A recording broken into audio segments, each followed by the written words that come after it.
Hiroshima for string orchestra. There have been many books written on Cold War film, television, and literature, and on the role that jazz and classical music played in the conflict. Scholarly studies have been published about the popular music from World War I and World War II.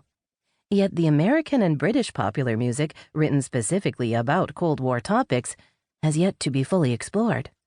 Between 1945 and 1991, well over 500 songs were written about various aspects of the conflict. Nuclear weapons, fear of the Soviets, the proxy wars, civil defense, uranium mining, the space race, McCarthyism, espionage, the Berlin Wall, and glasnost. Some songs were written to bring an issue to light, some to persuade listeners to a particular point of view, still others to simply entertain and amuse. Songs ranged from the serious to the comical, to the morbid, to the tasteless, and covered all points in between. Like uranium in a bomb, the songs themselves are the core element in this study. But popular musicians did much more than just write songs about the Cold War. They spoke of the conflict extensively in interviews, participated in protest movements, designed their stage shows on it, depicted it visually in their music videos, plastered it all over their album covers and t-shirts, and even named themselves after it. Some of popular music's biggest stars, such as Pete Seeger, the Rolling Stones, Elton John, ABBA, John Denver, Bruce Springsteen, and Billy Joel, played concerts in the Eastern Bloc. In some ways, as we will show, popular music played a role in ending the Cold War. What can a study of these songs add to the ever-growing body of literature on the Cold War? These songs give deep and substantial insight into the social history of the conflict, capturing the thoughts and emotions of everyday people who lived under the shadow of Stalin, Sputnik, mushroom clouds, and missiles. They can surprise listeners by revealing and communicating aspects of these world-changing events in ways that documentaries and history books cannot.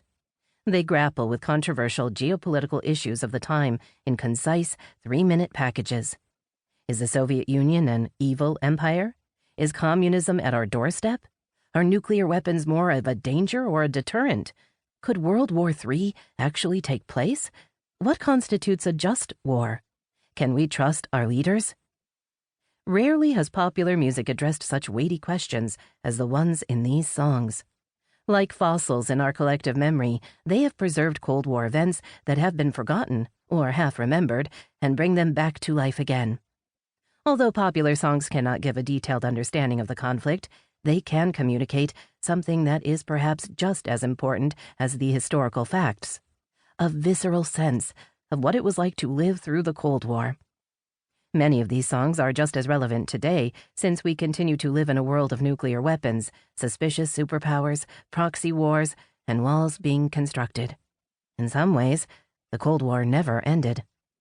The Cold War, and popular music about it, can be divided into 3 areas. The atomic age lasted from the mid-1940s to the mid-1960s. Songwriters wrote about atomic and hydrogen bombs, uranium mining, civil defense, bomb shelters, radiation poisoning, the space race, and McCarthyism. The scare of the Cuban Missile Crisis in 1962 brought about the second era, commonly called détente, from the mid-1960s to the late 1970s. This period produced fewer songs about the Cold War since the superpowers were pursuing disarmament treaties, thereby reducing the threat of nuclear war. Popular musicians in this period were voicing their political concerns about the civil rights movement, the Vietnam War, the economy, and second-wave feminism. Although the Vietnam War, the greatest military conflict of the Cold War, generated many songs, it did not escalate into a crisis of global proportions, and the United States never seriously threatened to use nuclear weapons. Détente ended in 1979 to 1980, with the Soviet invasion of Afghanistan and the renewal of the arms race.